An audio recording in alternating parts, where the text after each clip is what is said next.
بالله من الشيطان اللعين الرجيم.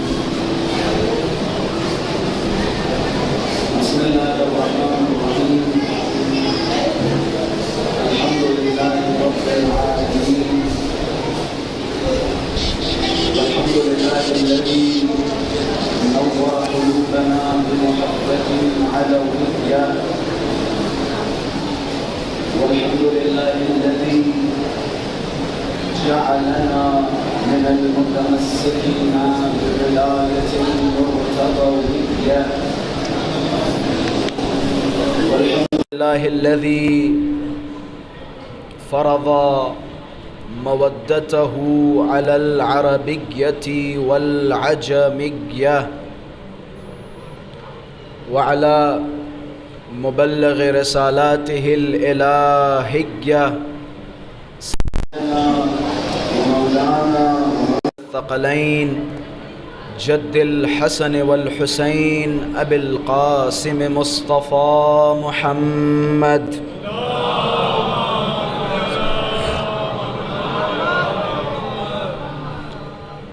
اللهم صل وسلم وزد وبارك على صاحب الدعوة النبوية والصولة الحيدرية والعصمة الفاطمية والحلم الحسنية والشجاعة الحسينية والعبادة السجادية والمعاصر الباقرية والآثار الجعفرية والعلوم الكاظمية والحجج الرضوية والجود التقوية والنقابة النقوية والهيبة العسكرية والغيبة الإلهية الحجة القائمية.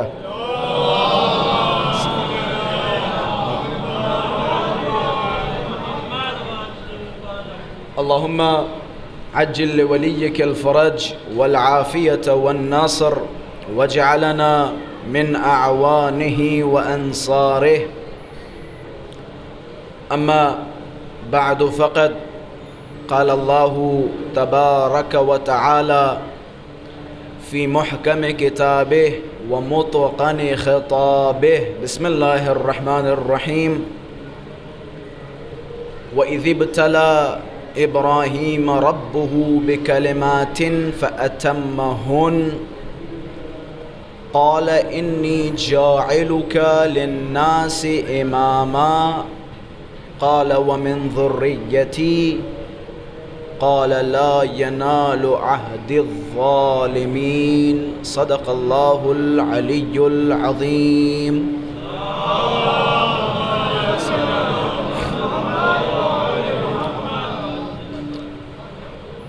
وجود ذوالجود نازنین امام زمان عجل اللہ تعالی فرجہ الشریف کی سلامتی اور حضرت کے ظہور میں تعجیل، علماء کرام، مراجعین عظام، شیعیان حیدر صفدر، آپ سب اپنی سلامتی، اہل خانہ کی سلامتی کے لیے بآواز بلند صلوات ہدیہ فرمائیں۔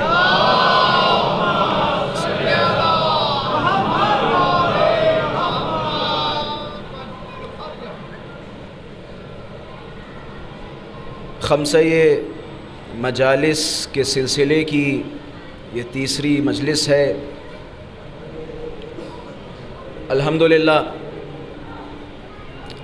گزشتہ دو مجلسوں میں بتائید امام زمان بفضل خداوند متعال امامت کے موضوع پر چند معروضات آپ حضرات کی خدمت میں پیش کیے گئے۔ اس سے پہلے کہ میں اپنی بات آپ حضرات کے سامنے رکھوں، جس کے پاس مائک کا کنٹرول ہے اس سے میری گزارش ہے، جب میں بیٹھا تھا جیسا مائک تھا ویسے ہی کر دیں۔ میں جب بیٹھا تھا تو مائک اچھا تھا، لیکن کوئی مشین کے پاس پہنچا اور مائک خراب کر دیا۔ گزارش ہے کہ اسے ٹھیک کر دیں، آواز کم کر دیں تھوڑی۔ صلوات پڑھیں محمد و آل محمد کے ساتھ۔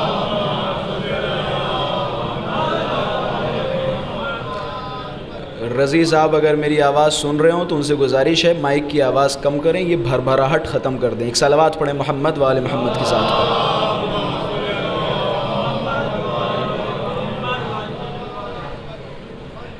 اس سے پہلے وہ جو ماشاءاللہ سے گزشتہ 2 مجالس میں بندے حقیر کے ساتھ تھے، انہوں نے ملاحظہ کیا ہوگا، سب سے پہلے ہم نے ضرورت حجت خدا پہ بحث کی، کیا ضرورت ہے کہ اللہ کی کسی حجت کا ہونا ضروری ہے۔ پھر اس کے بعد امامت کی اہمیت اور امام رسول اللہ کے بعد کون ہے، یہاں تک الحمدللہ ہماری بات پہنچ چکی تھی۔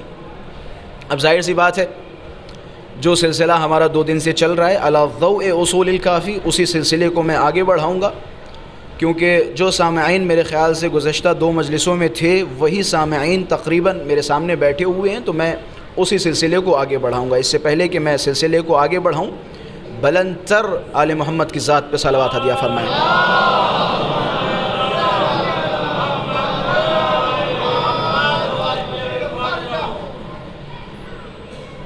جب سے خداوند متعال نے اس کائنات کو بنایا، اس کائنات کو اپنی حجت سے خالی نہیں رکھا، اما ظاہر مشہور او غائب مستور۔ یہاں تک سوال کہ جب رسول اللہ کا دور تھا تو حجت خدا موجود تھی، رسول اللہ کے دور کے بعد لوگوں کی ہدایت کے لیے کون سی حجت ہے؟ یہاں 2 نظریے سامنے آئے، ایک نے قرآن کو رسول اللہ کے بعد حجت مانا اور دوسرے نے اہل بیت اطہار کو رسول اللہ کے بعد حجت مانا۔ قرآن کیوں حجت نہیں ہے اس پہ بھی ماشاءاللہ سے گفتگو ہوئی۔ اہل بیت کیونکہ قیم قرآن ہیں، محافظ قرآن ہیں، لہٰذا اہل بیت علیہم السلام ہمارے لیے حجت ہیں۔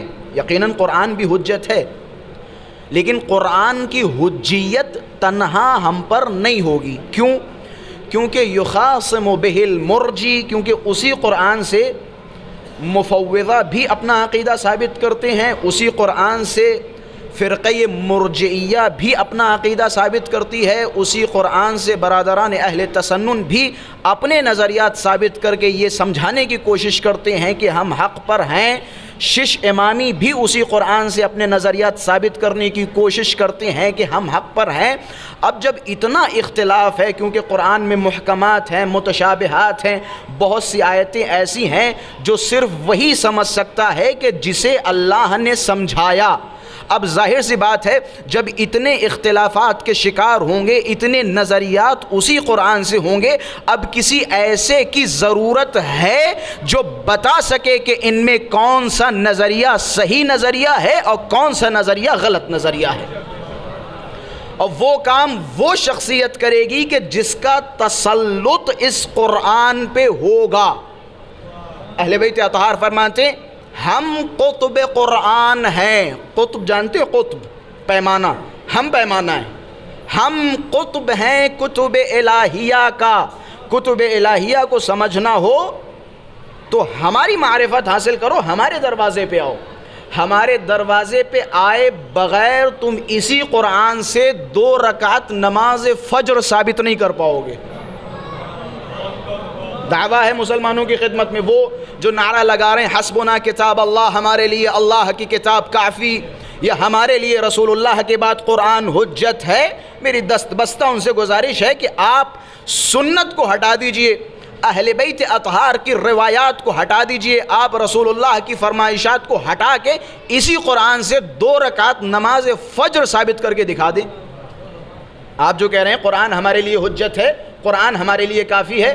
اچھا، یہاں پہ بھی ایک بڑا ظریف نقطہ ہے جو میں نے بارہا ماشاءاللہ سے دنیا کے مختلف ممبروں سے بیان کیا، آپ حضرات کے سامنے بھی بیان کرتا چلوں۔ یہ جو بعض اوقات کہتے ہیں کہ فلاں صاحب نے فرمایا حسبنا کتاب اللہ، کسی صاحب نے مجھ سے کہا کہ رسول اللہ کے بعد آپ کس حجیت کے قائل ہیں؟ میں نے کہا اہل بیت علیہم السلام ہمراہ قرآن، ہم قرآن کو حجت مانتے اہل بیت کے ہمراہ، تنہا قرآن ہمارے لیے حجت نہیں ہے۔ کہ اچھا کہ دلیل کیا ہے؟ میں نے کہا دلیل خود جو آپ مجھے سنا رہے ہیں وہی جملہ میری دلیل ہے۔ آپ نے ہمیں کیا سنایا؟ حسبنا کتاب اللہ، ہمارے لیے اللہ کی کتاب کافی ہے۔ بڑی غور سے ملاحظہ کیجیے گا. ہمارے لیے اللہ کی کتاب کافی. آپ کہہ رہے ہیں کہ اللہ کی کتاب کے سوا ہمارے لیے کوئی حجت نہیں ہے, قرآن ہمارے لیے حجت ہے. میں نے کہا اچھا, پھر سے دہرائیے لفظ کو, حسبنا کتاب اللہ, ہمارے لیے اللہ کی کتاب کافی. السلام علیکم جناب والا, کس نے فرمایا؟ بسم اللہ بتائیں کس نے فرمایا کہ ہمارے لیے قرآن کافی ہے؟ کہ حضرت فلاں صاحب نے فرمایا. میں نے کہا مسئلہ حل ہو گیا, مسئلہ حل ہو گیا. وہ کیسے؟ میں نے کہا اگر خود آپ قرآن سے ہی دکھا دیتے کہ اللہ نے فرمایا ہو کہ تمہارے لیے قرآن کافی, کسی حجت کی ضرورت نہیں, پھر تو ہم مان لیتے. لیکن یہاں خود اس بات کا آپ اقرار کر رہے ہیں کہ قرآن کے ساتھ بھی ہم کسی کو مانتے ہیں. بھائی قسمت اپنی اپنی ہے, تم نے جاہلوں کو مانا, ہم نے علی ابن ابی طالب کو مانا. قسمت اپنی اپنی ہے.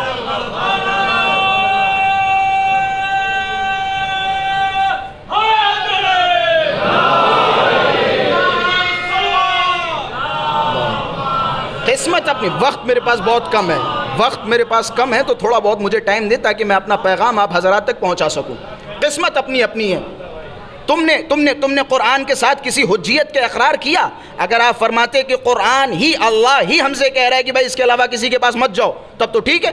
لیکن اس بات کو ثابت کرنے کے لیے آپ کسی کا قول پیش کر رہے ہیں, مطلب آپ فلاں صاحب کو مانتے ہیں اور فلاں صاحب کی باتوں کو بھی حجت مانتے ہیں, فلاں صاحب کی باتوں کو بھی حجت مانتے ہیں. وہ فرق یہ ہے کہ آپ نے انہیں حجت مانا, ہم نے اسے حجت مانا کہ جو ممبر پہ بیٹھ کے فرمایا کرتا تھا سلونی سلونی قبل ان تفقدونی, ہم نے اسے حجت مانا.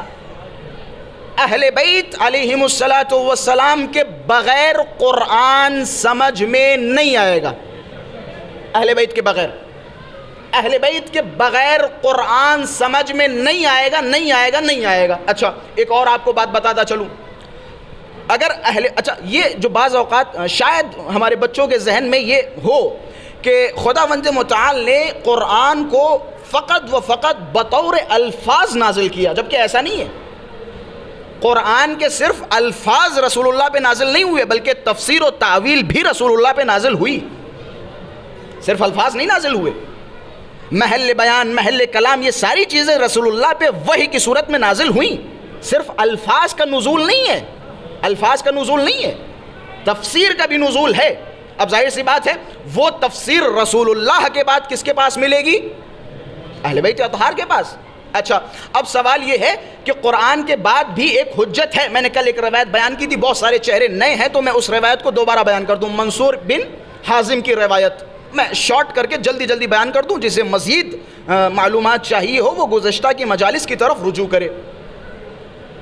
مولا کے پاس آئے اور آنے کے بعد اپنا جو انہوں نے کسی کے ساتھ مناظرہ کیا, کسی کے ساتھ بات چیت کی, وہ مولا کی خدمت میں پیش کی کہ مولا میں نے اس طرح فلاں صاحبان کے ساتھ بات چیت کی. اچھا بات چیت کا خلاصہ کیا؟ بات چیت کا خلاصہ یہ ہے کہ جب تم یہ جان جاؤ گے کہ تمہارا کوئی رب ہے, تمہارا کوئی معبود ہے, تمہارا کوئی اللہ ہے جس نے تمہیں پیدا کیا, تو ظاہر سی بات ہے کہ اس اللہ کے, اس معبود کے کچھ رولز ہوں گے, کچھ ایسی چیزیں ہوں گی کہ جن پہ وہ خوش ہوگا, کچھ ایسی چیزیں ہوں گی کہ جن پہ وہ ناراض ہوگا. ظاہر سی بات ہے ایک چھوٹا سا سسٹم کوئی بناتا ہے, ایک چھوٹا سا کمپیوٹر بناتا ہے تو اس میں بھی بہت سارے رول قرار دیتا ہے. جب تک آپ ان رولز کو فالو نہیں کریں گے تب تک آپ اس کا استفادہ نہیں کر پائیں. اب ذرا سوچیں, جس نے ایک چھوٹی سی مشین کریٹ کی ہو اس کے اتنے رول, اور جس نے پوری کائنات کو کریٹ کیا ہو اس کے رول کتنے ہوں گے؟ اس کے رول کتنے ہو گئے؟ کمپیوٹر اگر خراب ہوتا ہے تو باقاعدہ ٹیکنیکل کچھ بندے ہوتے ہیں جو اس کے ایشوز حل کرتے ہیں. اسی طریقے سے جس نے پوری کائنات کو بنایا, اب اگر اس کائنات میں کوئی فالٹ ہو, کوئی غلطی ہو, کوئی راہ غلط پہ چل رہا ہو, تو کوئی تو اللہ کی طرف سے نمائندگان ہوں جو اسے پکڑ کے سیدھے راستے پہ لا سکے, اس کو پکڑ کے سیدھے راستے پہ لا سکے کہ ہاں یہ تو ضروری ہے. کہ اب یہاں دو صورت ہے, یا تو تم پہ وحی نازل ہوتی ہو, اللہ تمہیں ڈائریکٹ بتا رہا ہو کہ بھائی اگر یہ معاملہ ہے تو اس معاملے میں یہ کیجئے, یہ معاملہ ہے تو اس معاملے میں یہ کیجئے, یا تو ڈائریکٹ آپ پہ وحی نازل ہوتی ہو, پھر تو ماشاءاللہ سے آپ اوپر والی چیز ہے.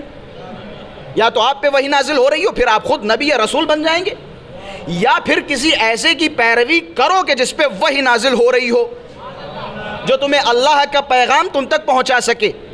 اللہ کا پیغام اللہ کے رولز تمہیں بتا سکے، یا تو تم پہ وحی نازل ہو یا پھر کسی ایسے کی پیروی کرو کہ جس پر وحی نازل ہو رہی ہو. ٹھیک ہے، جب تک رسول اللہ زندہ تھے یہ معاملہ ٹھیک ٹھاک تھا. اب جب رسول اللہ اس دنیا سے چلے گئے، اس کے بعد کیا کریں کہ اس کے بعد بعض لوگ قرآن سے متمسک ہو گئے اور بعض نے کہا کہ قرآن کے ساتھ ساتھ اہل بیت کا ہونا ضروری ہے. قرآن میں جیسا کہ میں نے بیان کیا، قرآن تنہا تو حجت ہو نہیں سکتا، کیونکہ اسی قرآن سے مرجی بھی اپنی باتوں کو ثابت کرتا ہے، اہل سنت بھی اپنی باتوں کو ثابت کرتے ہیں، اہل تشیع بھی باتوں کو ثابت کرتے ہیں. اب کسی ایسے کا ہونا ضروری ہے جو ان پر قیمومیت کرے، جو قرآن کی حفاظت کرے، جو قرآن کا محافظ ہو، کہ جس کے پاس قرآن سے زیادہ علم ہو، جس کے پاس قرآن سے زیادہ علم ہو، اس کا ہونا ضروری ہے. اہل بیت اطہار کے پاس قرآن کا علم تھا یا کتاب کا علم؟ کتاب کا علم. کیا کتاب اور قرآن دونوں ایک ہی چیزیں ہیں؟ کتاب الگ ہے، قرآن الگ ہے. وَيَقُولُ الَّذِينَ كَفَرُوا لَسْتَ مُرْسَلَةً، وہ جو کہہ رہے ہیں کہ آپ رسول نہیں ہیں، قل، ان سے کہہ دو، کفا باللہ شہیدم بینی و بینکم ومن عندہ علم الکتاب، ان سے کہہ دو کہ تمہاری نبوت پر اللہ اور اس کی گواہی کہ جس کے پاس کتاب الہی کا علم ہے، کتاب الہی کا علم ہے. اب یہاں پہ بڑا قابل غور نکتہ ہے کہ اس سے اندازہ لگائیں وہ شخصیات کے جن کے پاس کتاب الہی کا علم ہے، ان کا مرتبہ اور ان کی عظمت کتنی بلند و بالا ہے کہ اللہ نے اپنے نام کے ساتھ ان کی گواہی کو ثابت و مثبت کیا. اللہ نے اپنی گواہی کا قرین کس کی گواہی کو بنایا؟ اہل بیت اطہار کی، اس کی گواہی کہ جس کے پاس کتاب الہی کا علم ہے. اچھا، یہاں تک آگے ماشاءاللہ سے. آپ عرب میں دو کارنامے بہت ہی زیادہ ہائی لائٹ تھے. عرب کے اندر دو ایسی صفت تھی کہ جن پہ وہ فخر بہت زیادہ کیا کرتے تھے. اس بات کو اپنے ذہن میں رکھیے گا کہ قرآن اور اہل بیت یہ دونوں ایک شے ہیں، یہ دونوں جدا نہیں ہو سکتے. عرب کا فخر رسول اللہ پہ ایک نہیں دو معجزے تھے. رسول اللہ کے عظیم معجزے دو ہیں. بڑے معجزات کی میں بات کر رہا ہوں، دو بڑے معجزات جو رسول اللہ کو عطا کیے گئے، رسول اللہ سے پہلے کسی نبی کو عطا نہیں کیے گئے. عرب کے پاس دو چیزیں ایسی تھی کہ جن کے پاس، جس کی وجہ سے عرب بہت زیادہ فخر و مباحات کیا کرتے تھے. ایک تھے ان کے اشعار، شعر کہتے تھے بڑی گاڑھی اور بڑی غلیظ عربی کے ساتھ، فصیح و بلیغ عربی کے ساتھ، اور اس عربی پہ بہت زیادہ فخر کیا کرتے تھے، بڑے مباحات کیا کرتے تھے اور کہا کرتے تھے کہ ہم جیسا کلام کوئی پیش نہیں کر سکتا. ایک تو یہ فخر تھا. دوسرا انہیں اپنی شجاعت پہ فخر تھا، اپنی شجاعت پہ ناز تھا. عرب کے پاس دو چیزیں ایسی تھی کہ جن پہ انہیں بہت ناز تھا. ایک تھی ان کی فصاحت و بلاغت، ان کا اشعار خوانی، اور دوسری تھی ان کی شجاعت. وہ اپنے آپ کو بہت بڑا پہلوان سمجھتے تھے. رسول اللہ کو اللہ نے دو معجزے دے کر عرب کی اس فصاحت و بلاغت اور شجاعت کو ختم کر دیا. فصاحت و بلاغت کا معجزہ قرآن کی صورت میں پیش کیا، شجاعت کو بعنوان علی پیش کیا.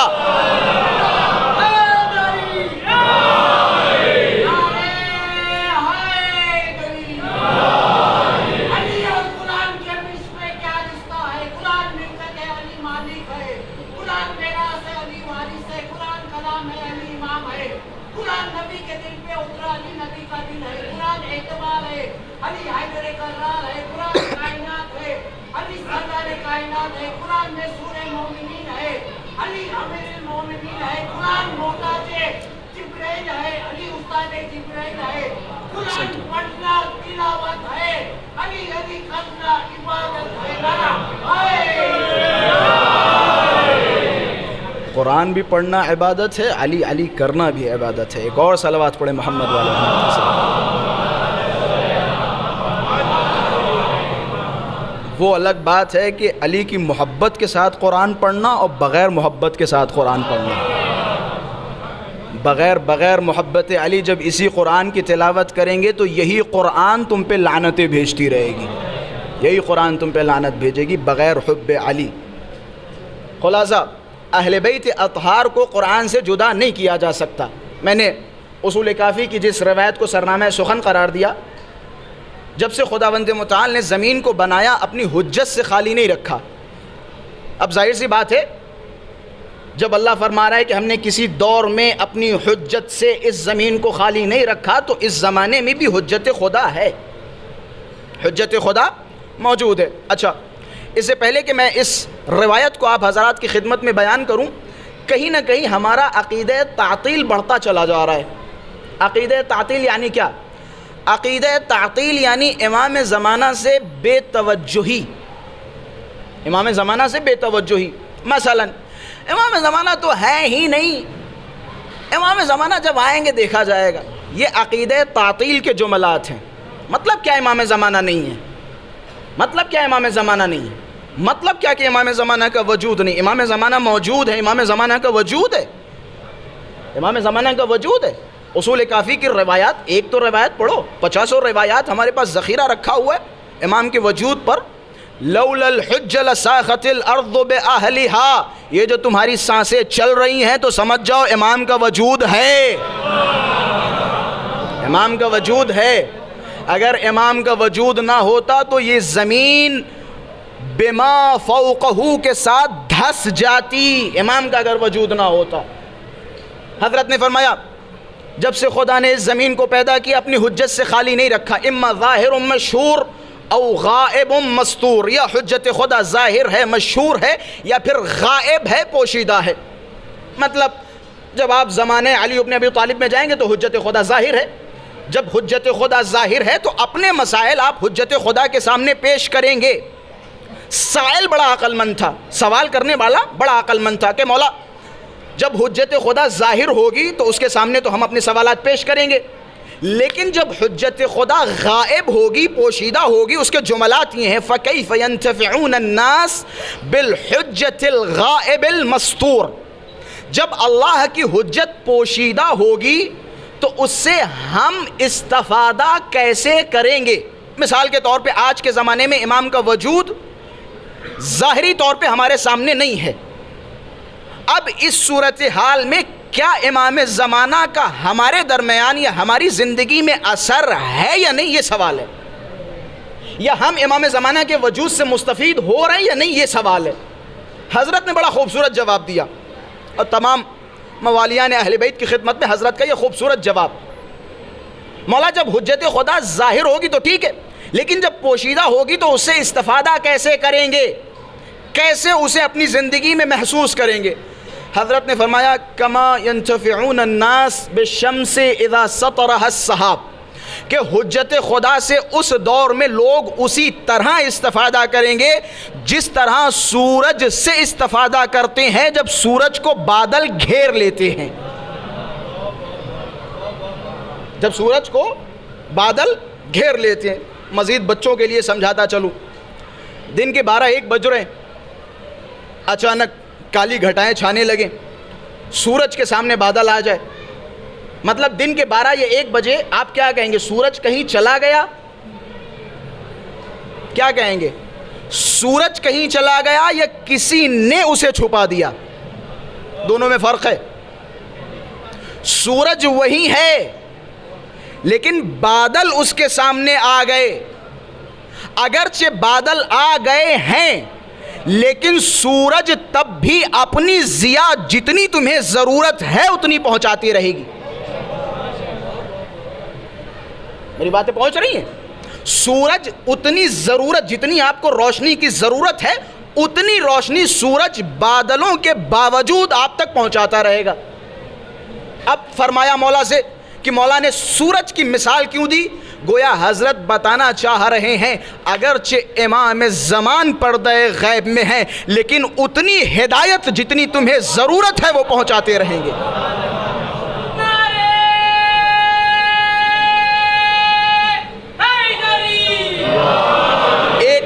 ایک مسئلہ، اچھا اسی میں ایک میری بھی بات ایڈ کر دیجئے۔ سورج جب غائب ہوتا ہے تو ہر وہ انسان کے جس کی آنکھیں ہوتی ہیں وہ سورج کا انتظار کرتا ہے.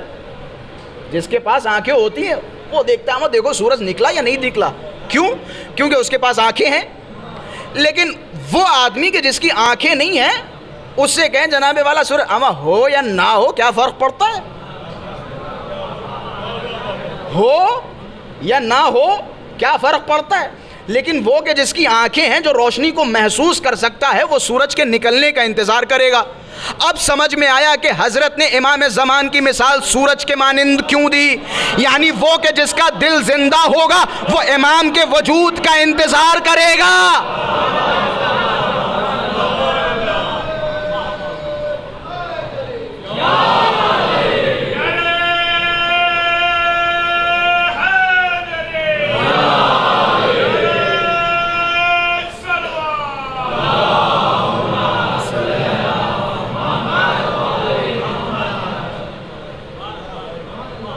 جس کا دل زندہ ہوگا وہ امام زمانہ کا انتظار کرے گا. اور جن کے دل دنیا کی وجہ سے مر چکے ہوں گے مردہ ہو چکے ہوں گے انہیں سالوں تک امام زمانہ کی یاد نہیں آئے گی. امام زمانہ کی کوئی خبر ہی نہیں ہوگی. ہمارے یہاں اتنی دعائیں کبھی دعائے غیبت پڑھیں دعائے آخر الزمان پڑھیں. استغاثے ہمارے پاس پتہ کتنے استغاثے ہیں. سلام اللہ الکامل التام الشامل العام. یہ اتنے استغاثے ہیں جن کے بارے میں اہل بیت علیہم الصلوۃ والسلام نے تاکید کی ہے کہ ہر روز سونے سے پہلے یہ استغاثہ کرو. امام کے سامنے گڑ گڑاؤ, خدا کے سامنے گڑ گڑاؤ کہ اے میرے پروردگار امام زمانہ کے ظہور میں تعجیل فرمائے. ہمارا فرض ہے. دیکھیں یاد رکھیں ہر زمانے میں کیوں کہتا ہوں, میں تھوڑا سا بحث کو اور الگ وے میں لے جا کے سمجھانے کی کوشش کر رہا ہوں. بہت ساری چیزوں سے ہم غافل ہیں. امامت کے موضوع پر اگر مجھ سے کوئی کہے کہ میں بہت سارے لوگوں کو کچھ پرسنٹیج دوں کہ 100 میں سے کتنے نمبر, تو میں خود اپنے آپ کو 100 میں سے 5, 6 یا 4, 2 دینا پسند کروں گا امامت کے موضوع پر. مطلب کیا؟ مطلب یہ ہے کہ امامت, توحید, نبوت, قیامت, ان سارے موضوعات پہ ہم پیچھے چلتے چلے جا رہے ہیں. جو جزوی چھوٹے سے مسائل ہیں ان پہ مجتہد بنے جا رہے ہیں. چھوٹے سے مسائل کے جن میں قوم کے درمیان اختلافی باتیں ہیں, جو بہت زیادہ نمی دونم اٹھتی اور چلتی باتیں ہیں, ان کے اوپر مجتہد ہیں, بہت سارے مجتہد ہیں. ہاں ایسا نہیں ویسا فیس بک پہ پوسٹ اور یہاں پوسٹ وہاں پوسٹ. اگر کسی سے پوچھا جائے کہ جناب والا آپ عقیدہ عصمت کے بارے میں کیا جانتے ہیں, عقیدہ امامت کے بارے میں کیا جانتے, باب الرد والمعرفہ کے بارے میں کیا جانتے, باب الاطاعہ والفرض کے بارے میں کیا جانتے, تو 0 سناٹا. یہ حقیقت ہے قوم کی. کیوں ایسا کیوں؟ معذرت کے ساتھ ان کے سوالات امامت کے موضوع پر دوسرے موضوعات پہ مجھ سے کیے جاتے ہیں. لیکن میں کہتا ہوں جناب والا یہ اصول کافی آپ اس کے 10 باب کتاب العقل والجہل پڑھیں, کتاب ایمان پڑھیں, کتاب حجت پڑھیں, کتاب توحید پڑھیں, صرف ترجمہ پڑھیں. خدا کی قسم یہ روزمرہ کے آپ کے 50 مسئلے چٹکی میں حل نہ ہوں تو زیغم غربی مت کہیے گا.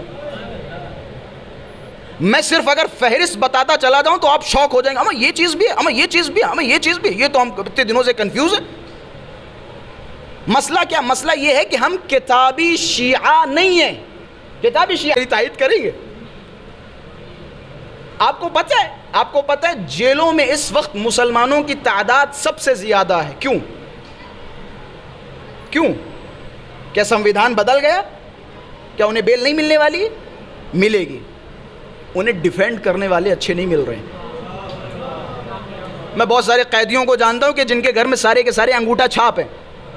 ایف آئی آر کی کاپی پڑھنے والے نہیں ہیں. کیا کریں گے؟ ایف آئی آر کی کاپی پڑھوانے کے لیے فلاں ٹیچر کے پاس جاتے, فلاں ٹیچر نے خلاصہ فلاں بتا دیا. جاؤ.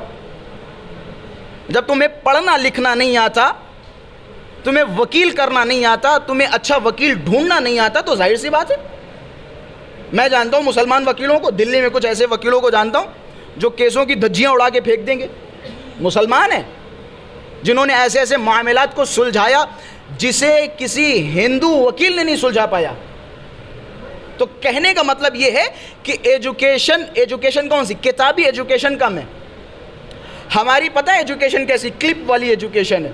زیغم غربی صاحب کی ایک کلپ آ گئی, وہ اسی کلپ کو جیسے سنا پیٹ میں آگ مچنے لگی.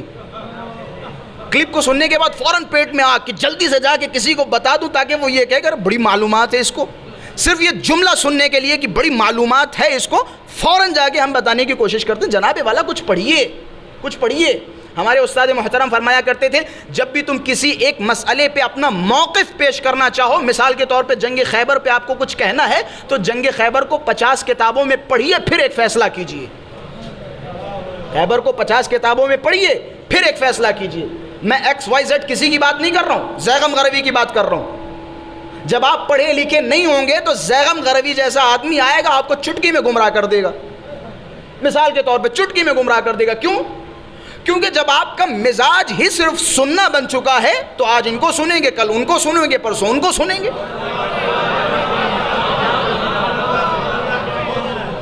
جب مزاج سننا بن گیا ہے تو پھر سنیں گے. میری بات جب سنیں گے تو آپ کہیں گے کتنی علمی باتیں کر رہا ہے. جب کوئی صاحب اور آ کے میری باتوں کو رد کریں گے آپ کہیں وہ جاہل آدمی تو یہ پڑھا لکھا آدمی. ہوتا رہے گا, آزما لیں آپ. ایک کلپ سنیے, ایک کلپ سنیے. مجھ سے ایک صاحب نے کہا تطبیر کے موضوع پہ, غم ازنی کے موضوع پہ, میں نے کہا اگر تم کہو تو میں ثابت بھی کر دوں, اگر تم کہو تو میں حرام بھی ثابت کر دوں. میں نے ایسے ہی کہا, میں نے کہا دونوں صورتوں میں تم ایک وقت مخالف بن جاؤ میں موافق بن جاؤں, میں جیتوں گا. تم موافق بن جاؤ میں مخالف بن جاؤں تب بھی میں جیتوں گا. اپنا اپنا انسان کا اپنا اپنا ایک طریقہ ہوتا ہے. میں مثال کے طور پہ ایک موضوع پہ 50 دلیلیں دوں, کل ایک اچھا پڑھا لکھا آدمی آ جائے, اگرچہ میں صحیح ہی کیوں نہ ہوں لیکن وہ مجھ سے بہتر دلیل دے کے مجھے باطل کر دے گا. آپ جب ایک ایک کلپ پہ صرف یہ جناب والا فلاں صاحب, یہ فلاں صاحب کا بیان, یہ فلاں صاحب کا بیان, خود اہل تحقیق کیوں نہیں بنتے؟ کیوں نہیں بنتے اہل تحقیق؟ تقلید ہمارے یہاں فروع دین میں ہے. فروع دین میں آپ مجتہدین کو فالو کریں, تقلید کریں. سستانی صاحب کی تقلید, خامنہئی صاحب کی تقلید, مکارم شیرازی صاحب, وحید خراسانی صاحب, XYZ, جو بھی مرجع آپ کی نظر میں ہے, جو عالم ہے, سب سے زیادہ پڑھا لکھا, اس کی آپ تقلید کریں مسائل میں. لیکن اپنے مسائل, کیا توحید میں تقلید جائز ہے؟ کیا اصول دین میں تقلید جائز ہے؟ مثال کے طور پہ اگر آپ کہیں کہ اللہ ایک ہے, میں سوال کروں کیوں اللہ ایک ہے؟ ہماری امی فرمایا کرتی تھی اللہ ایک ہے, تو یہ صحیح ہے؟ مولا فرماتے اس صورت میں تم کسی غیر کی پرستش کر رہے ہو, اللہ کی پرستش نہیں کر رہے ہو. اللہ کی عبادت نہیں کرو, کسی غیر کی عبادت کر رہے ہو. اہل تحقیق بنو, اہل تحقیق بنو, اہل جستجو بنو, کتابوں کو پڑھو. مجھ سے بعض جگہوں پہ میں نے یہ موضوع رکھا, جوان آ کے گھیرے قبلہ کون سی کتاب پڑھوں, کون سی کتاب پڑھوں, کون سی کتاب پڑھوں. نہیں, میں نہیں بتاؤں گا. جو مرضی ہو پڑھو, لیکن پڑھو. میں آپ سے نہیں کہہ رہا ہوں فلاں کتاب پڑھو, فلاں کتاب پڑھو, لیکن پڑھو. پڑھنے کی عادت ڈالو, پڑھنے کی عادت ڈالو.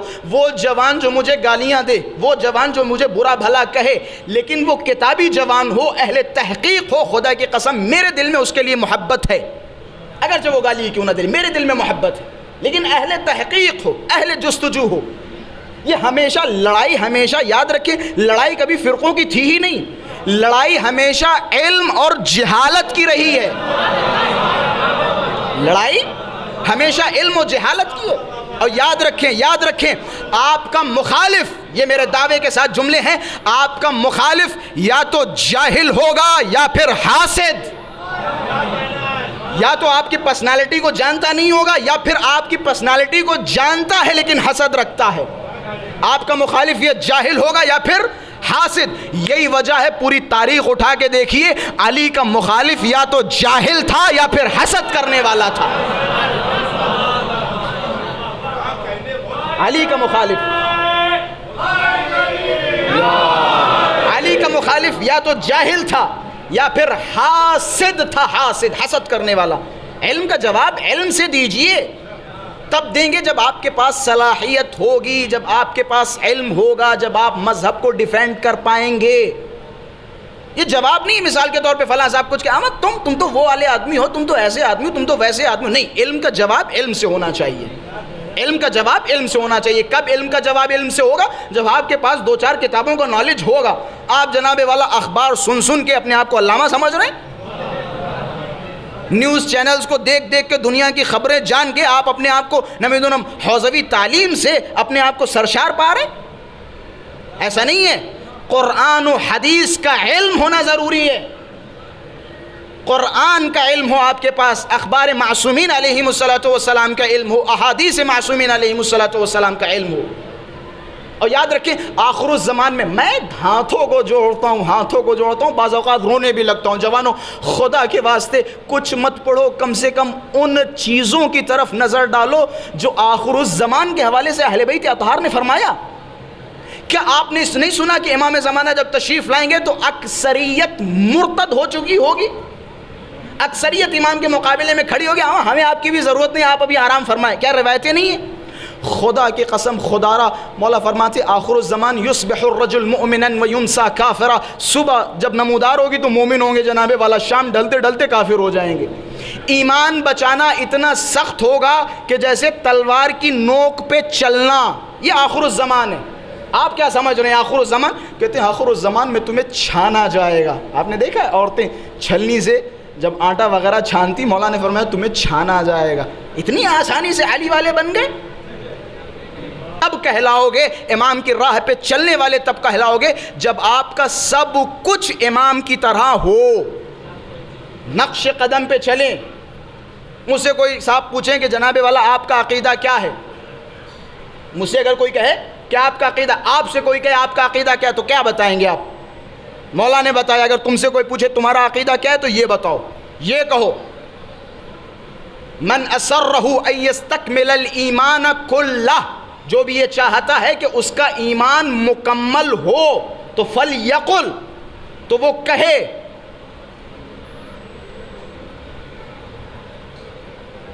جو یہ چاہتا ہے کہ اس کا ایمان مکمل ہو تو اس کے لیے ضروری ہے کہ وہ کہے القول فی، جتنی بھی اہل بیت اطہار، میرا عقیدہ تمام چیزوں میں وہی ہے جو آل محمد نے بیان کیا.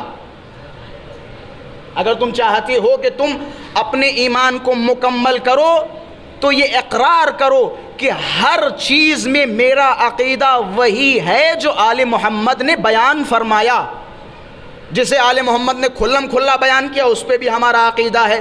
بعض وجوہات کی وجہ سے جن چیزوں کو چھپایا اس پہ بھی ہمارا عقیدہ ہے. اور وہ چیزیں جو ہم تک پہنچی ان پہ بھی عقیدہ ہے، اور وہ چیزیں جو ہم تک نہیں پہنچی ان پہ بھی عقیدہ ہے. آل محمد کے نقش قدم پہ چلیں. آخر الزمان میں نے کہا تھا نا، تحقیق کا دروازہ بند نہ کیجیے. اگر تحقیق کا دروازہ بند کر دیں گے تو انا للہ و انا الیہ راجعون، فاتحہ پڑھیے سو جائیے. اگر تحقیق کا دروازہ بند کر دیا، ایک چیز. اور دوسری چیز، اپنے مخالف پہ کبھی الزام مت لگائیے. یاد رکھیے اگر آپ سے کوئی اختلاف رائے رکھتا ہے، یہ خدا کی قسم جملے ہیں، اگر کوئی اختلاف رائے رکھتا ہے تو اس کی رائے کا احترام کیجیے، اس کا رد کیجیے، اس کا رد کیجیے. میرے پاس ابو دھابی میں ماشاءاللہ سے میں نے 2-3 سال گزارے، کئی لڑکے آئے تقلید کے شدید مخالف، شدید منکر، کم سے کم 2 سے 3 گھنٹے باتیں ہوئیں. انہوں نے بہت ساری گندی باتیں بھی کہیں، مطلب فوشیہ باتیں بھی کہیں، مراجع کرام کی طرف بہت ساری گندی چیزیں منسوب کی. لیکن میں مسکراتا رہا ان سے بات کرتا. آخر میں نتیجہ کیا ہوا؟ نتیجہ یہ ہوا کہ نجف پہنچنے کے بعد 6 رسالے مجھے بھیجنے پڑے. 6 رسالے عملیہ توضیح المسائل مجتہد کے مجھے بھیجنے پڑے. یہ اثر تھا. ہم کسی کو دور نہیں کرنا چاہ رہے، نزدیک کرنا چاہ رہے ہیں. وَجَادِلْهُمْ بِالَّتِي هِيَ أَحْسَنُ، اچھا طریقہ یہ ہے کہ اچھے انداز میں گفتگو کرو. سپوز آپ کے پاس کوئی ہندو آ رہا ہے، سپوز آپ کے پاس کوئی اہل سنت کوئی برادر آ رہا ہے، تو آپ اس کے ساتھ کیا کریں گے؟ ابھی بارہ بنکی میں تھوڑے دن پہلے مجلس تھی تو ایک برادر اہل سنت سے تعلق رکھنے والے وہ لکھنؤ پہنچے. کسی دکان پہ ایسے گھومتے گھومتے انہوں نے میرا پوسٹر دکھایا تو دکان والے کوئی جعفر صاحب تھے، انہوں نے مجھے کال لگائی کہ ایم پی سے ایک مولانا ہے اہل سنت، وہ آپ سے ملنا چاہ رہے ہیں، ان کو پتہ چلا بارہ بنکی میں مجلس ہے. میں نے فوراً بات کی، میں نے کہا بھائی لکھنؤ میں روکیے، ان کا انتظام کیجیے، صبح میں پہنچوں گا تو میرے ساتھ ہی بارہ بنکی چلیں گے. الحمدللہ ان کو ساتھ لے کے گیا، مجلس میں بٹھایا، ان کو بٹھایا. میرا موضوع کچھ اور تھا. جب وہ سامنے بیٹھ گئے تو میں نے پورا ایک لیکچر جو وہاں پہ رکھا وہ تحقیق اور کتب اہل تسنن. میں نے کہا بھائی میں بیان کروں گا، میں حقائق بیان کروں گا. اور الحمدللہ اس کے اثرات ہوئے، اس کے اثر ہوئے. تو خلاصہ کہنے کا مطلب یہ ہے، اگر آپ اہل تحقیق ہیں تو کوئی بھی محقق آپ سے دشمنی نہیں کرے گا. جاہل دشمنی کرے گا، محقق دشمنی نہیں کرے گا. اگر آپ محنت کش ہیں، کتابیں پڑھنے والے ہیں، ساری چیزیں ہیں، تو کوئی جاہل آپ سے دشمنی کرے گا لیکن کوئی محقق آپ سے دشمنی نہیں کرے گا۔ مولانا نے فرمایا سنو، میں نے کیا کہا تھا، کتابیں پڑھو، وگرنہ کوئی بھی زیغم غروی آ کے 15 منٹ میں آپ کا برین واش کر کے چلا جائے گا۔ ٹھیک ہے، میں زیغم غروی کو کہہ رہا ہوں، میں اپنے آپ کو نالائق کہہ رہا ہوں، یہ زیغم غروی آ کے برین واش کر کے چلا جائے گا۔ خود اہل تحقیق بنو، اہل جستجو بنو۔ مولانا نے فرمایا من دخل فی هذا الدین بالرجال اخرجہ الرجال کما دخلوہ فی، کہ جو بھی اس دین میں لوگوں کی مشورے کے ذریعے، لوگوں کی رائے کے ذریعے داخل ہوگا، لوگ ہی اس کا ہاتھ پکڑ کے دین سے اسی طرح نکال دیں گے جس طرح لے کے آئیں گے۔ آپ زیغم صاحب کی عزت کرتے ہیں، میں آپ کو ایک میٹر میں لے کے ارے یار میرا منہ دیکھ کے آ جاؤ یار، میری داڑھی کا تو خیال کرو۔ آپ نے زیغم کی داڑھی کا خیال کیا اور آپ میری کسی ایک بات پہ متحد ہو گئے، لیکن کل جب زیغم سے دشمنی ہو جائے گی تو یہ داڑھی واڑی کا خیال ختم ہو جائے گا، پھر آپ خود بخود اس چیز سے ہٹ جائیں گے۔ کیوں؟ کیونکہ آپ زیغم کی وجہ سے آئے تھے۔ اب دوسرا جملہ سنیے، پھر اس سے خود اندازہ اور نتیجہ نکالیے گا۔ من دخل فی ھذا الدین بالکتاب والسنہ، کہ جو بھی اس دین میں لوگوں کے ذریعے آئے گا، لوگ ہی اسے نکال دیں گے جس طرح لے کے آئیں گے۔ ومن دخل فی ھذا الدین بالکتاب والسنہ زالت الجبال قبل ان یزول، لیکن جو بھی اس دین میں کتاب اور دلیل و سنت و برہان کی روشنی میں آئے گا، یہ پہاڑ اپنی جگہ سے ہل جائے گا لیکن اس کا ایمان اپنی جگہ سے ہلے گا نہیں۔ پہاڑ اپنی جگہ سے ہل جائے گا، ایمان نہیں ہلنے والا ہے۔ المؤمن اشد من زبر الحدید، مومن تھالی کا بیگن نہیں ہوتا ہے، کبھی اس طرف کبھی اس طرف۔ مومن اشد من زبر الحدید، مومن کا ایمان لوہے سے زیادہ سخت ہوتا ہے۔ لوہے سے زیادہ سخت؟ جی ہاں، لوہے سے زیادہ سخت۔ کیوں؟ کہتے الحدید اذا دخل النار لان، جب یہ لوہا آگ میں داخل ہوتا ہے تو پگھل جاتا ہے، آکار بدل دیتا ہے، اپنا رنگ بدل دیتا ہے، حلیہ بدل دیتا ہے جب کسی لوہے کے پاس پہنچتا ہے، جب کسی آگ کے پاس پہنچتا ہے، لوہا اپنا حلیہ بدل دیتا ہے۔ لیکن مومن اذا قتل ثم نشر ثم قتل لم يتغیر قلبه، مومن کو تم مار ڈالو پھر سے زندہ کرو، پھر سے مار ڈالو پھر سے زندہ کرو، لیکن اس کا ایمان نہیں بدلتا، ایمان نہیں بدلتا۔ میسم کو بلایا، معاویہ نے میسم کو بلایا کہ ادھر آؤ، یہ لو پیسے، کس لیے؟ علی کو چھوڑ دو، علی کو چھوڑ دو، یہ پیسے علی کو چھوڑ دیں کہ ہاں یہ دولت علی کو چھوڑنے کے لیے، یہ دولت تم پیش کر رہے ہو علی کو چھوڑنے کے لیے۔ ظاہراً عمار کا قصہ ہے، عمار کے سامنے یہ دولت رکھ رہے ہیں کہ علی کو چھوڑ دو۔ اتنا سستا علی نہیں ہے جو تمہاری اس دولت کی وجہ سے چھوڑ دوں۔ عمار تمہیں مار دیا جائے گا، تمہیں قتل کر دیا جائے گا، تمہیں مار دیا جائے گا، تمہیں قتل کر دیا جائے گا۔ جناب عمار کے جملے کہ سنو، تم مجھے مار دو، قتل کر دو، میرے جسم کو جلا دو، خاک کو اڑا دو، پھر اسی طرح مجھے زندہ کرو، پھر مارو، جسم کو جلا دو، خاک کو اڑا دو، اس طرح تم میرے ساتھ 70 مرتبہ یہ کام انجام دو، پھر عمار سے پوچھو، عمار کی روح یہی کہتی رہے گی، عمار جب تک زندہ ہے علی کے در پہ رہے گا۔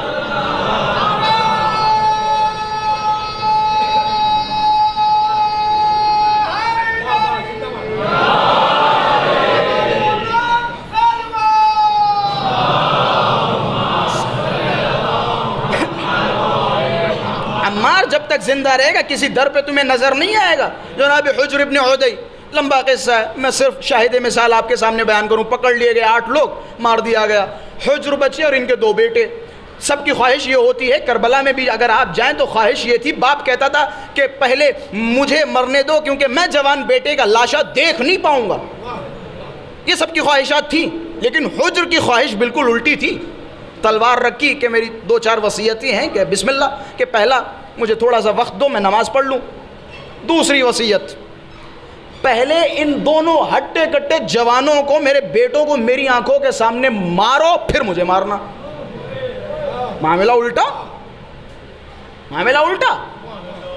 یہ عشق علی کی باتیں ہیں میاں، معاملہ الٹا کہ پہلے میرے بیٹوں کو مارو پھر حجر کو مارنا۔ کیا وجہ ہے؟ کہ مجھے ڈر ہے، مجھے پہلے مار دیا جائے، میرے بیٹے میرے مرنے کے ڈر سے علی کے راستے کو چھوڑ نہ دیں۔ مجھے ڈر ہے کہ میں اپنی آنکھوں کے سامنے اپنے دونوں بیٹوں کو مرتا ہوا دیکھنا چاہتا ہوں، تاکہ کل جب روز محشر علی کے سامنے کھڑا ہوں تو میں علی سے کہہ سکوں مولا میں نے خود کی بھی قربانی دی، بیٹوں کی بھی دی۔ یہ ہے مومن، یہ ہے مومن۔ مومن اشد من زبر الحدید۔ مسئلہ یہ ہے راہ ولایت میں ہم نے کوئی اذیتیں سہیں۔ ہمارے استاد فرمایا کرتے تھے نجف اشرف نہیں قم المقدسہ میں فرمایا کرتے تھے مسئلہ یہ ہے کہ ہمارے ان سے پوچھیے، وہ آپ کو زیارت کی حقیقت بتائیں گے۔ ہم تو ماشاءاللہ سے بہترین ایئر کرافٹ سے جاتے ہیں، اور ماشاءاللہ سے اب تو پرائیویٹ جٹ، بہترین کھانے کا انتظام، سونے کا انتظام، پیر دبانے والے، مطلب ہر قسم کی آرام ہے۔ ہمیں زیارت کا احساس زیادہ ہوگا یا انہیں زیارت کا احساس ہوگا کہ جو ڈر ڈر کے گھبرا گھبرا کے جاتے تھے کہیں کوئی دیکھ نہ لے، کوئی مار نہ دے؟ ان کی زیارتیں اور ہماری زیارتیں برابر ہیں؟ اب ذرا تصور کرو ان کی ولایت کہ جنہوں نے راہ علی میں سینوں پہ گولیاں کھائی ہوں، جن ماؤں نے اپنے بچوں کو راہ علی میں قربان کیا ہو، ان کی ولایت و امامت اور ہماری ولایت و امامت ایک جیسی ہے؟ مرتبہ بلند ہے۔ ہم نے راہ علی میں مشقتوں کا سامنا نہیں کیا مشقتوں کا سامنا۔ خدا را اہل تحقیق بنے، اہل تحقیق بنے۔ امامت، ولایت، توحید ہمارے علم میں ہونی چاہیے۔ توحید میں اچھا شیعہ اس مسئلے میں پورے اصول دین کی بات کر رہا ہوں، مسئلہ توحید پہ شیعہ کمزور کیوں ہو رہا ہے؟ جبکہ شیعوں کو یہ بتا دو جیسی ہمارے پاس توحید ہے، خدا کی قسم شیعوں کے علاوہ کسی کے پاس ایسی توحید نہیں ہے۔ کبھی دعائے کمیل پڑھو، دعائے کمیل پڑھو، علی جیسی شخصیت کے جملے دیکھو، کل ذنب اذنبت وکل خطیئۃ اخطأتها۔ علی جیسی شخصیت ہمیں تعلیم دے رہی ہے ان الفاظ کی، اے میرے پروردگارہ ہم تیرے دروازے پہ نہ آئیں تو کس کے دروازے پہ جائیں؟ علی تعلیم دے رہے ہیں۔ امام سجاد کی صحیفہ سجادیہ اٹھا کے دیکھو،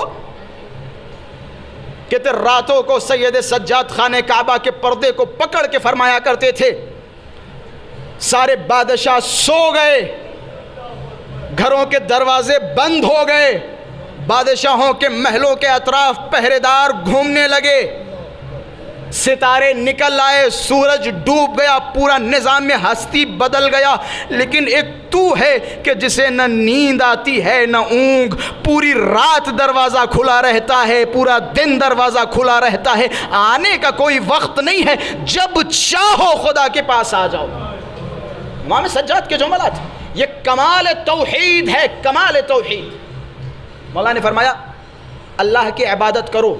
اللہ کی عبادت تب تک ممکن نہیں ہے جب تک اللہ کی معرفت نہیں ہوگی۔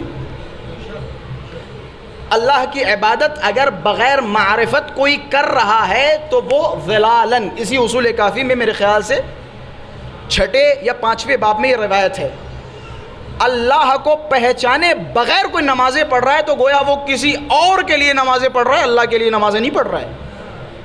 اللہ کو پہچانے بغیر مولا سے پوچھا مولا اللہ کی معرفت یعنی کیا؟ اللہ کی معرفت اللہ کی توحید کا اقرار کرنا، وجود کا اقرار کرنا، نبوت کا اقرار کرنا، امامت و ولایت کا اقرار کرنا، تب آپ اہل توحید شمار ہوں گے، وگرنہ آپ اہل توحید شمار نہیں ہوں گے۔ وقفوہم انہم مسئولون، کیا سوال ہوگا؟ کہاں سوال ہوگا؟ کہتے روز محشر جب یہ سارے کے سارے جمع کیے جائیں گے تو کہا جائے گا وقفوہم انہم مسئولون، ہم انہیں روکو تو، ان سے تو تھوڑے سوال جواب باقی ہیں، ان سے سوال جواب کیے جائیں گے۔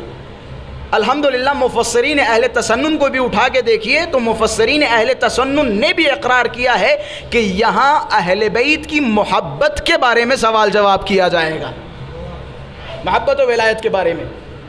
مولا فرماتے ہیں اذا کان یوم القیامہ نصب الصراط علی جہنم، جب قیامت کا دن ہوگا تو جہنم کے اوپر ایک صراط نصب کر دیا جائے گا، اور وہاں سے کوئی نہیں نکل پائے گا سوائے اس کے کہ جس کے پاس الا من معہ جواز، جس کے پاس ایک ٹکٹ ہوگا۔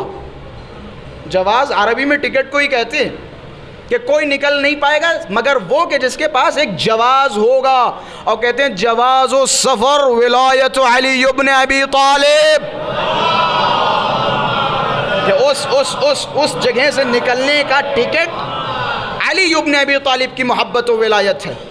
علی کی محبت و ولایت کے بغیر، امامت کی معرفت کے بغیر آپ صراط نہیں سیدھے جہنم میں گریں گے، صراط سے بغیر ولایت علی نہیں نکل سکتے۔ روز محشر سوال کیا جائے گا ولایت علی محمد کے حوالے سے، امامت کے حوالے سے۔ اللہ تم سے کہہ رہا ہے کہ ہم نے تمہیں نعمت امامت سے نوازا، ہم نے تمہیں علی جیسے رہبر ہادی لیڈر سے نوازا، تم ہمارا شکر ادا کرو، شکر ادا کرو۔ وَإِن تَعُدُّوا نِعْمَةَ اللَّهِ لَا تُحْصُوهَا، اللہ کی نعمتوں کو شمار نہیں کر سکتے۔ یہ اللہ کی سب سے بڑی نعمت ولایت علی جو اللہ نے آپ کو دی، اس کا شکریہ ادا کرو۔ قرآن مجید میں آیت ہے نا، اور اس دن کہ جس دن نعمتوں کے بارے میں سوال کیا جائے گا، نعمتوں کے بارے میں سوال کیا جائے گا۔ ایک صاحب چھٹے امام کے پاس ہے، بس میں ختم کر رہا ہوں بات کو۔ ایک صاحب چھٹے امام کے پاس آئے اور آنے کے بعد کہنے لگے مولا یہ جو اللہ تبارک و تعالی قرآن مجید میں ارشاد فرما رہا ہے کہ ہم اس دن ثم لتسألن یومئذ عن النعیم، ہم اس دن نعمتوں کے بارے میں سوال کریں گے، اللہ کن نعمتوں کے بارے میں سوال کرے گا؟ اچھا مولا کو پتا تھا کہ یہ کس پارٹی کا بندہ ہے؟ مولا کو پتا تھا۔ مولا نے کہا پہلے تم اپنے پیشوا کے پاس جاؤ، اس سے پوچھ کے آؤ وہ کیا کہتا ہے، پھر مجھ سے پوچھنا۔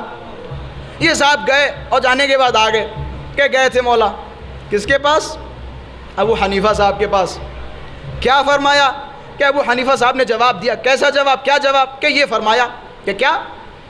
ابو حنیفہ صاحب نے فرمایا اذا کان یوم القیامہ ان اللہ تبارک و تعالی لیسأل عن عباده یوم القیامہ عن الطعام اللذیذ والماء البارد، کہ روز قیامت اللہ تبارک و تعالی اپنے لوگوں سے، بندوں سے بہترین ڈشوں کے بارے میں سوال کرے گا۔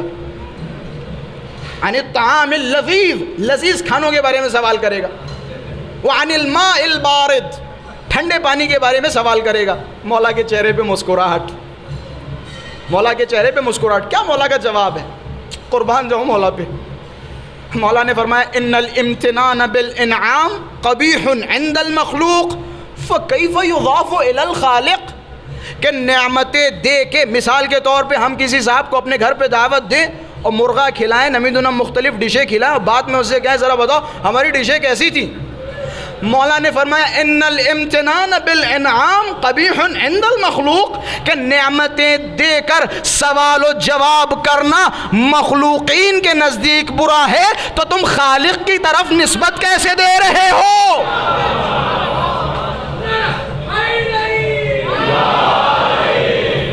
مخلوقات کے نزدیک برا ہے تو تم خالق کی طرف کیسے اضافہ کر سکتے ہو کہ پروردگارہ تم سے دے، اور پھر اس کے بعد سوال کرے مزہ آیا نا، کیا دی تھی ہم نے ڈشیں تمہیں؟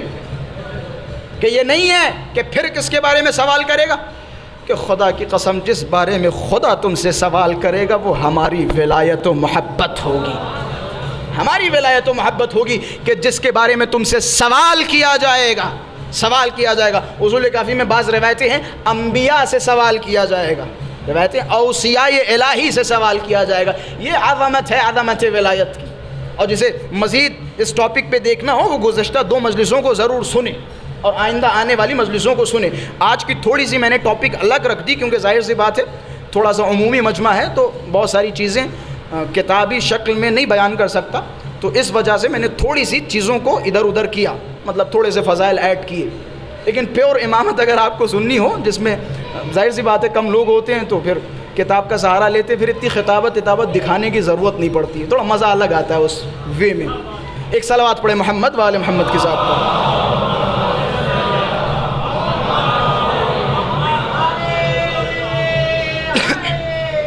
یا علی، بس بس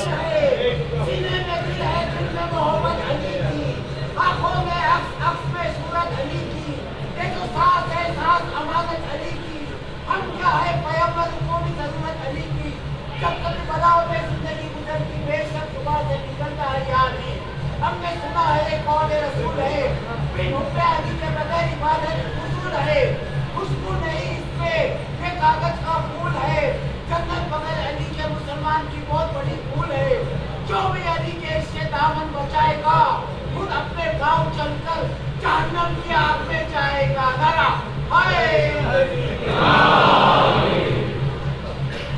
ایک صلوات پڑھے محمد وآل محمد کے ساتھ۔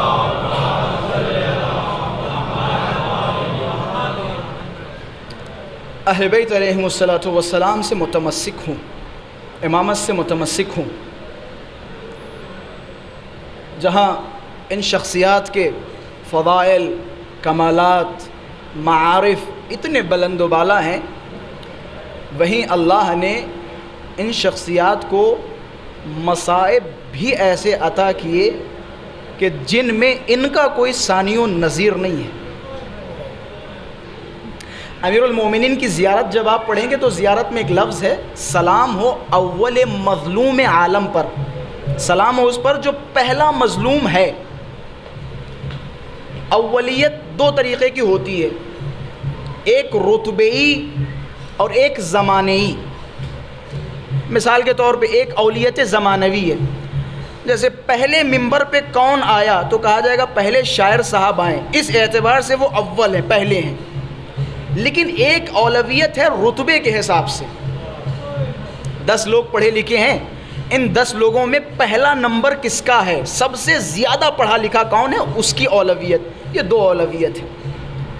زیارت میں جملہ کیا ہے، سلام ہو اول مظلوم پر۔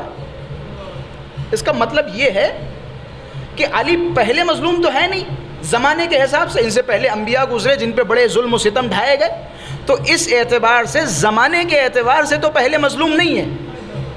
پھر یہ پہلے مظلوم کس اعتبار سے ہے؟ یہ پہلے مظلوم اس اعتبار سے ہیں کہ جتنے ظلم ان پہ ڈھائے گئے اتنے ظلم کسی نبی پہ ڈھائے نہیں گئے۔ مولا نے فرمایا تمہیں پتہ ہے کسی نبی کے وصی پہ اتنے ظلم نہیں ڈھائے گئے جتنے ظلم مجھ پہ ڈھائے گئے۔ میں کہوں گا یا امیر المؤمنین، بعض نبیوں کو آریوں سے کاٹ دیا گیا، پھر بھی آپ فرما رہے ہیں کہ آپ پہ ظلم زیادہ ڈھائے گئے؟ کہ ہاں۔ کہ کیوں؟ کہ کسی نبی کے باپ کو کافر نہیں کہا گیا، دوسرا کسی نبی کی زوجہ کو اس کے شوہر کے سامنے مارا نہیں گیا۔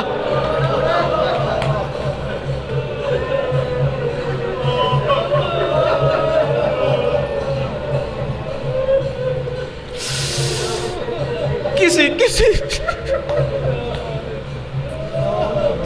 اجرک اللہ یا امیر المؤمنین، رسول اللہ نے ایک جملہ فرمایا تھا۔ امام سجاد نے شام کے بازار میں جب کسی نے بے احترامی کی امام سجاد کی، تو حضرت نے فرمایا کہ اگر میرا نانا، اگر رسول اللہ اس امت کو حکم دیتے کہ میرے ان اہل بیت پہ ظلم و ستم ڈھاؤ، تو اتنے ظلم و ستم نہ ڈھاتے جتنے انہوں نے مجھ پہ ظلم و ستم ڈھائے ہیں، جتنے ظلم و ستم ڈھائے ہیں۔ کربلا کا، خدا کی قسم، کربلا کا ایک ایک منظر یاد کیجئے، کربلا کا ایک ایک منظر، مختلف مصیبتیں سنتے رہتے ہیں، تصور کرتے رہتے ہیں، روتے رہتے ہیں۔ اب ذرا ایک مصیبت کو تصور کیجئے میرے لیے، خدا کی قسم کربلا کی سب سے سخت مصیبت امام حسین کی وہ ہے جب امام حسین ایک ننھے سے بچے کو اپنی آغوش میں لے کے اشقیاء کے سامنے کھڑے ہیں، اور امام کا جملہ ہے، اے فوج اشقیاء، اگر تمہیں بھروسہ نہ ہو کہ حسین پانی پی لے گا تو لو اس بچے کو جلتی ہوئی خاک پہ رکھ رہا ہوں۔ اجرکم علی الزہرا، خدا آپ کو کوئی غم نہ دے۔ کربلا کا سب سے بڑا تیر، خدا کی قسم کربلا کا سب سے بڑا تیر سب سے چھوٹے گلے پہ چلایا گیا۔ یہ مظلومیت ابا عبداللہ الحسین ہے۔ خدا کی قسم امام حسین سارے لاشیں لے کے آئے، اکبر کا لاشا لے کے آئے، خیمے کے دروازے پہ بیٹھ گئے۔ عباس کا لاشا لے کے نہیں آئے کیونکہ عباس کی وصیت تھی ایک لاشا، صرف اور صرف ایک لاشا ہے جسے حسین نے اپنی آغوش میں لیا۔ خیمے کے دروازے پہ پہنچے، آگے بڑھتے ہیں، انا للہ و انا الیہ راجعون، کبھی پیچھے آتے ہیں، حسین کا بھی لاش ہے اصغر کو لے کے آگے بڑھتے ہیں، کبھی پیچھے آتے ہیں۔ مقتل کی کتابیں لکھتی ہیں 7 مرتبہ حسین آگے بڑھے، پیچھے آئے، اب اچانک خیمے کا پردہ اٹھا، ایک ننھی بچی دوڑی، ساتھ میں رباب دوڑی، ننھی بچی کے لبوں پہ بابا اصغر کو پانی پلا لائے۔ اجرکم علی الزہرا، میں حسین ابن علی کی مصیبت بیان کروں گا، بابا اصغر کو پانی پلا لائے۔ رباب ماں ہے، حسین کے چہرے کو دیکھ رہی ہیں، سمجھ رہی ہیں حسین کو چھپا رہے ہیں، آگے بڑھی، لاؤ میرے بیٹے کو مجھے دے دو۔ حسین ابن علی نے ابا کا دامن اٹھایا، اب کیا دیکھا، ننھا سا بچہ، ارے گلا چھیدا ہے، اے رباب۔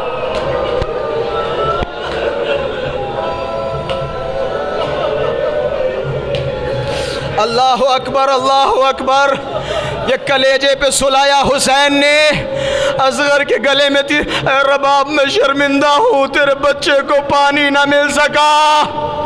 کہتے روز محشر جناب خدیجہ کبریٰ اس بیٹے علی اصغر کو اپنی گود میں لے کے روز محشر خدا کے سامنے کھڑی ہوں گی، اے میرے پروردگارا، ارے اس پھول جیسے بچے کو کیوں مارا گیا؟ اجرکم علی الزہرا، خدا آپ کو کوئی غم نہ دے۔ امام حسین آخری لمحات سب سے رخصت ہوئے، اپنی بچی سے رخصت ہوئے، کلیجے پہ سلانے والی اس بچی سے رخصت ہوئے۔ مقتل کے جملے ہیں، میں آخری امام حسین کا وہ لمحہ جب حسین گھوڑے سے گرے، روایت کے الفاظ ہیں، مولا جیسے ہی گھوڑے سے گرے، ایک لائی آگے بڑھا، مولا کے سر پہ گرز ماری، چاروں طرف سے گھیرا، کوئی نیزہ مار رہا ہے، کوئی تلوار مار رہا ہے، کوئی خنجر مار رہا ہے۔ میں نے ایک روایت خدا کی قسم میں نے ابھی تک کہیں پڑھی نہیں، یہ پہلی مرتبہ میں نے روایت کتابوں میں پڑھی۔ روایت کے الفاظ ہے، ایک شخص امام حسین کے پاس بڑھا، اپنی لات سے حسین کے بدن کو بیان کروں، برداشت کریں گے؟ روایت کے الفاظ ہے، وَشَتَمَهَا، اس لائن نے حسین کو گالی دی۔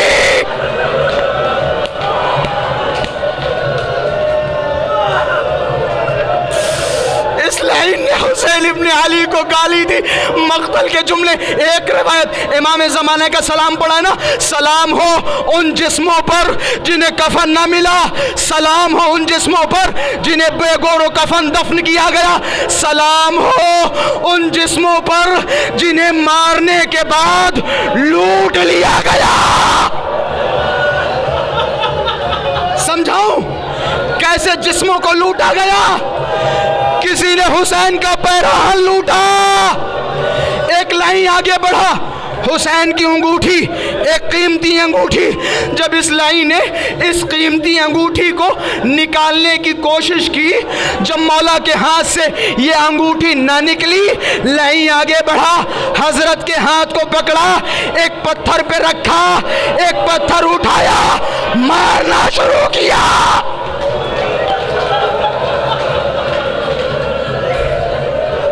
لائی تجھے انگوٹھی مل گئی جا، کہ ابھی تمام نہیں ہوا۔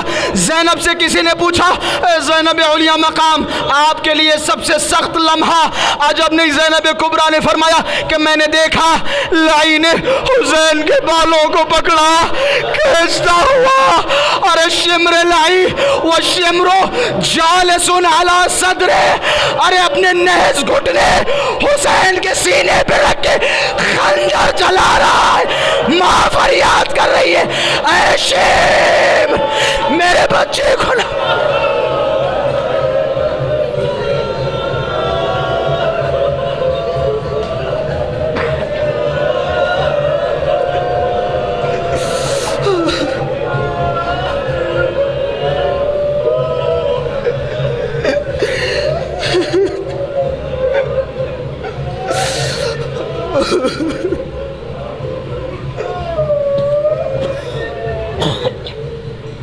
ماتم حسین،